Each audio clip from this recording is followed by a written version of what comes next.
दिलासा देण्याकरताच आम्ही या ठिकाणी आलेलो आहोत। मागेही दिला, पुढेही देऊ। शेतकऱ्यांना निश्चितपणे पूर्ण दिलासा देण्याचं काम याच सरकारने केलं आहे, भविष्यातही करणार आहोत।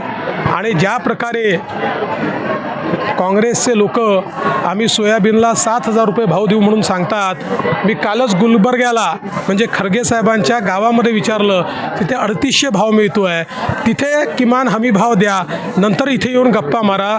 मी नेहमी म्हणतो, लबाळाचं अवतन जेवल्याशिवाय खरं नाही अशी म्हण आहे, ती म्हण काँग्रेसवाले खरी करतात।